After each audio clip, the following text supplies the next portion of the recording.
Hi, my name's Gary. We're going to examine how the church needs to respond in a perilous time when we face various levels of quarantine due to a pandemic. The pandemic may have its ups and downs over time, but we've lost some of our freedom to meet and worship in the old ways. We lose much of our easy access to our facilities and stand to lose many of our members if they don't have the old familiar patterns of church attendance to fall back on. Our new task then is to offer our people ways of being church in the new normal that's overtaken us. But wait, no. That's just trying to rescue the old church. That's just playing defense. There's a new normal, and out of it must come new ways of being church, because this so-called setback is actually a golden opportunity to get out of a rut and grow our church, to build a new dynamic church we've been too set on our ways to create. Until now.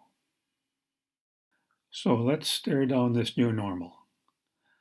How is it challenging us? How do we need to respond? We need to examine ourselves. We've been coasting too long. But the path is uphill now. We can't coast anymore. The old ways were getting stale. We've been a little uncomfortable with that for a while now, and we need to tap into a new energy. Bottom line, we need to reinvent ourselves for a new era. Let's work on that. We have to put a strong focus on a new reality. Take a long, hard look at how 2020 is different. We have to examine new ways of connecting with people, communicating with people, engaging with people, and building relationships with people. And we have to not be afraid to adopt new practices. A new era demands that we do things differently and hopefully more effectively. We need also to consider that we were already on the cusp of change when the pandemic hit. There were already big changes going on in society, and the church was gearing up to change. So now we're facing change upon change. First, in the old days, people were tied to their neighborhoods. It was almost their extended family. In modern times, your extended family is your network of people spread out across the city or across the world. Churches are still organized according to their local parish, but nowadays the new parish, to a growing extent, is a network in cyberspace. Now this pandemic thing has dramatically accelerated that shift, and churches have to reset their parameters. Second, many modern people are suspicious of fixed boundaries and set ideas. It's more fashionable to think outside the box. We need to help them know that God can be approached from any direction. Third, many have lost any sense of calling and are buried in a mindset of empty consumption.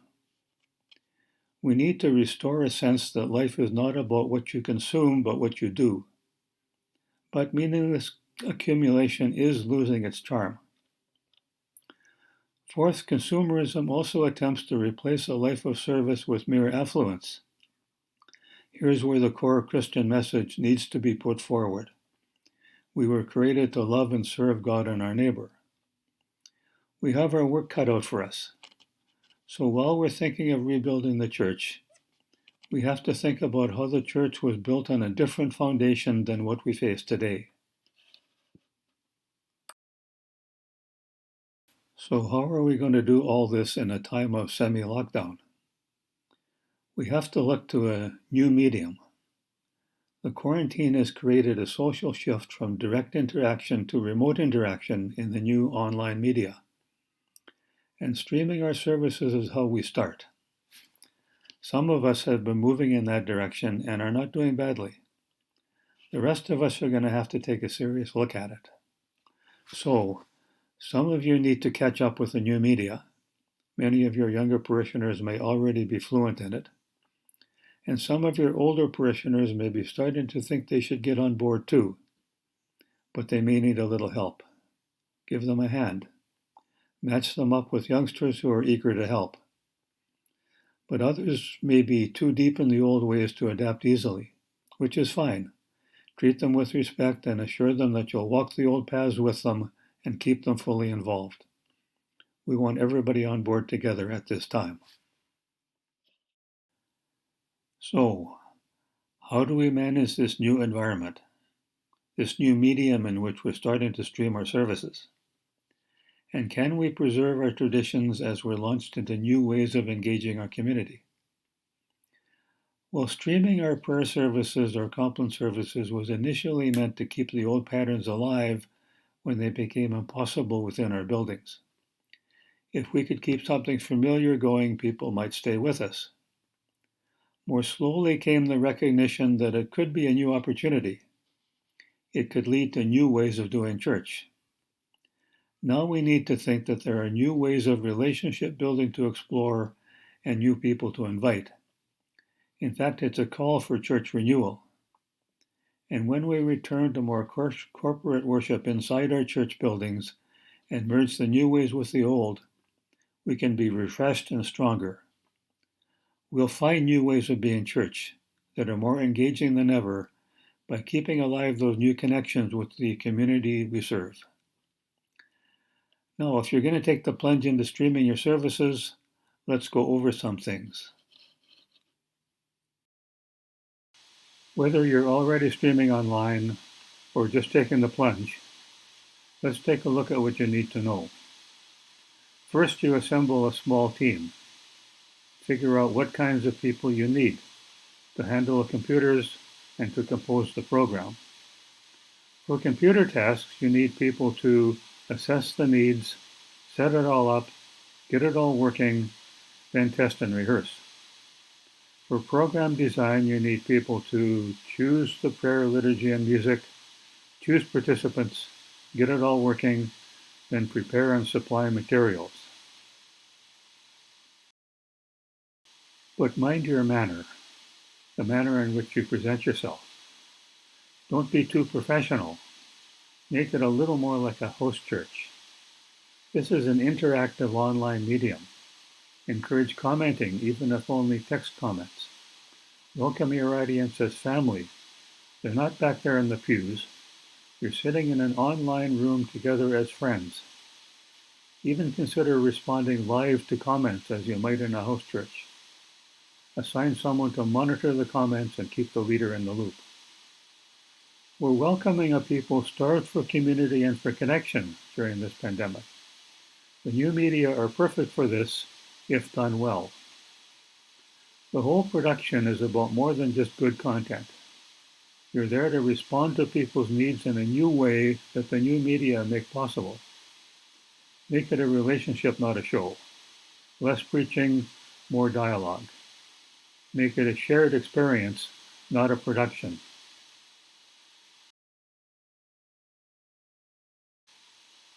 Now let's look at pastoral care, online pastoral care. It exists. It often works well. And parishioners appreciate the effort. They understand why this is the best way to do it right now. They appreciate the gesture and good things can result. So here are some things to try. Prayer circles, online counseling. Just giving them someone to talk to or someone who will listen to them. You can offer help or advise them on where to find help. But don't just wait for them. Call them. Take the initiative, because many people won't do it for themselves. Get together and make a list of those who may need help or reassurance.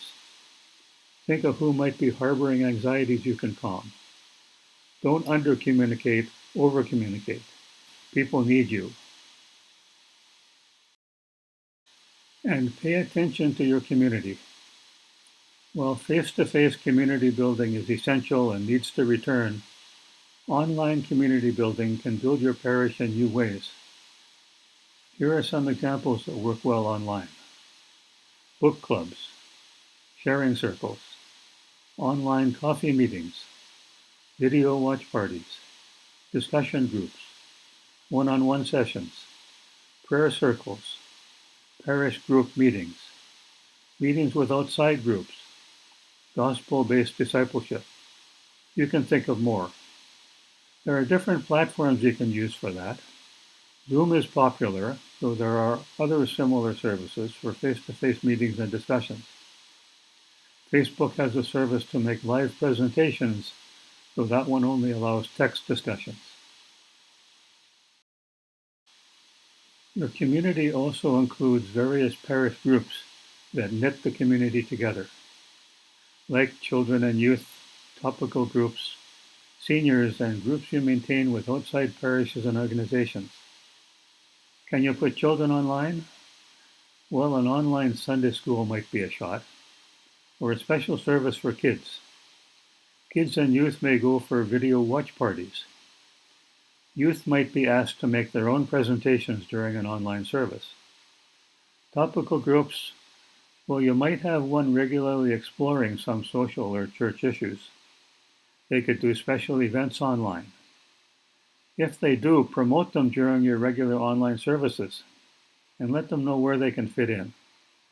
What about seniors? They might want some help to ease them online. Some may need one-on-one instruction. If they're made to feel welcome, they might want to host some of their own events online.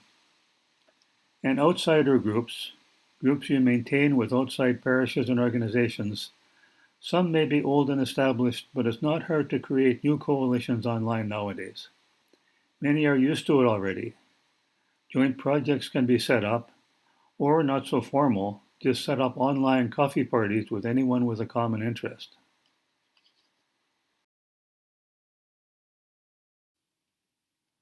And then there are educational events you might continue putting on. But let's take advantage of the new opportunities that online media give us to get with modern sensibilities. Modern learners rebel against structures of thought laid upon them by authoritative voices. But the new media have a leveling effect that encourages free engagement and dialogue. However, the new media also tend to create echo chambers that breed undisciplined division and hostility in society.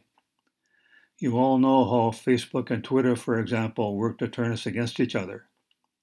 So we need to turn it in a different direction, toward loving each other as Christ taught us, to draw people into a search for common ground and a meeting of minds in love.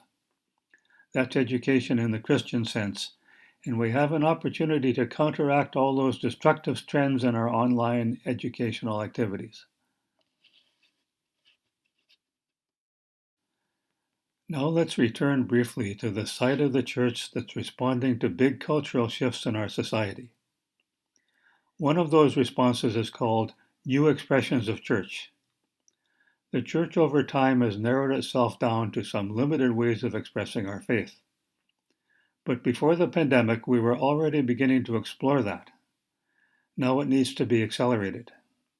We need to respond to modern cultural shifts towards an interconnected society that has reduced loyalty to immediate neighborhood and a greater loyalty to far-flung networks.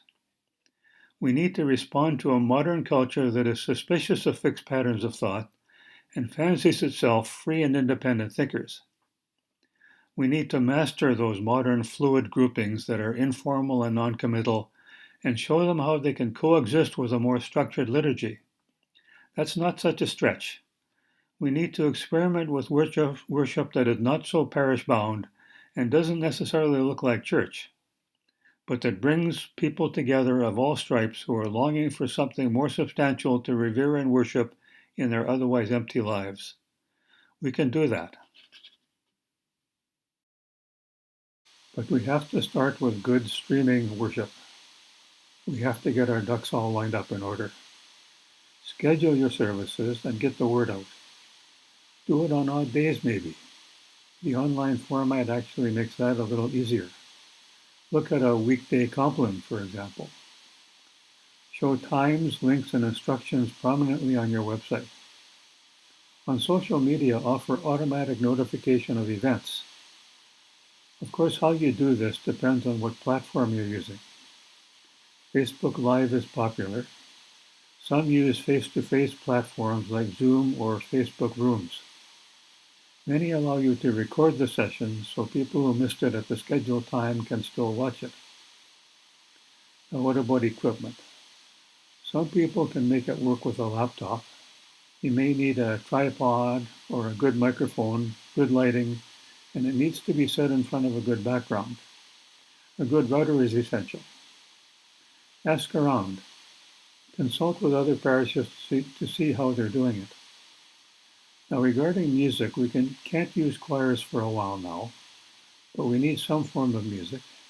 It can perhaps be a cantor or a small group, if your church is spacious enough for that to feel safe.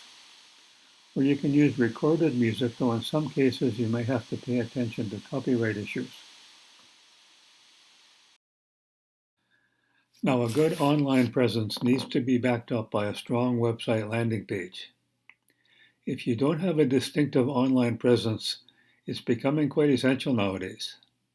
Consult with other parishes, explore their websites, and see how they're doing it. That strong landing page needs to announce all things live, including dates and times, plus where people can see recordings of them in case they missed the live version. They need to know how to get notified of online activities and put out a strong social media presence to keep them in the loop. Include things like this on your website: a place to make prayer requests, where to find recorded sermons, what kids programming is available online, all your announcements and calls to action, all your educational events. And pay attention to your visitors. Invite them to come back, invite them to comment, and even invite them to invite others. Give them a contact form to ask questions. Set up a frequently asked questions page for them to figure out what you're up to. Make them feel appreciated and welcome. Survey other church websites for a sense of other elements you need to include in a strong site. Now, every church program needs a strong stewardship thrust to offer visitors something to attach themselves to. What is stewardship anyway? First of all, it's an invitation to generous living, in all kinds of ways, not only money. It's seeking a balance between their individual needs and those higher goals for which they're searching in their lives. It amounts to making disciples, drawing parishioners to their calling through participation in their church, and giving them the means to participate. It's bringing together the church family in mutual support and affirmation, sharing their oneness in God, offering pastoral care to each other, showing their commitment and outreach to each other, engaging in their mission to the church through the ministries they support and sustain. And stewardship is the children of God discerning what they have to offer to the body of Christ, be it their time commitment, the gifts and talents they have to offer, or be it their financial holdings that they would like to offer to their church.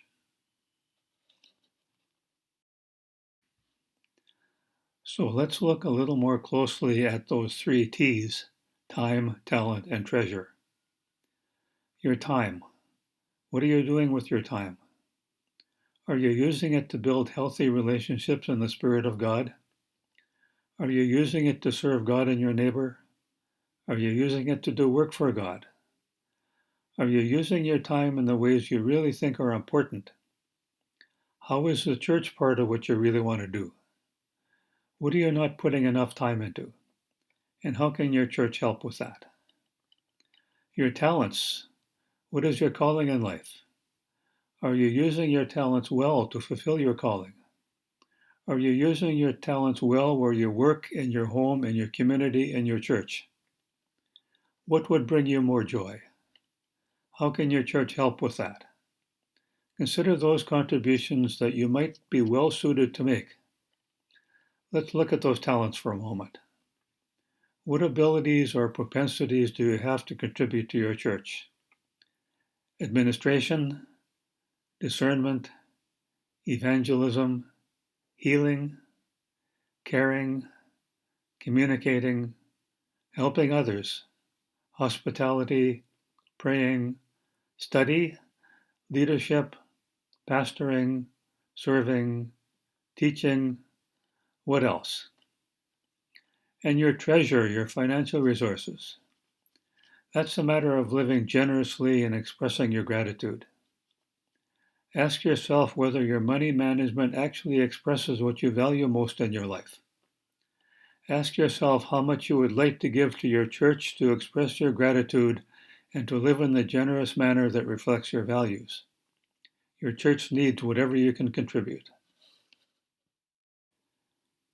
We do need to take a good look at the financial side of it. The pandemic with its quarantine has created a great hole in church finances.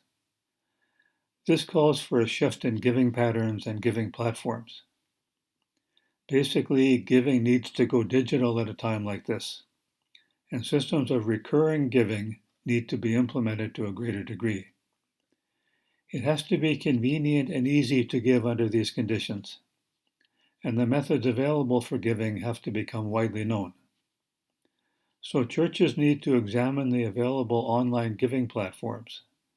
They should have a link to one of the tithing services on their website, plus some promotion of the service. Two popular ones are Canada Helps and Tithely. Consult with other parishes that already have a prominent giving link on their website. Ask how it's working for them and who helped them set it up.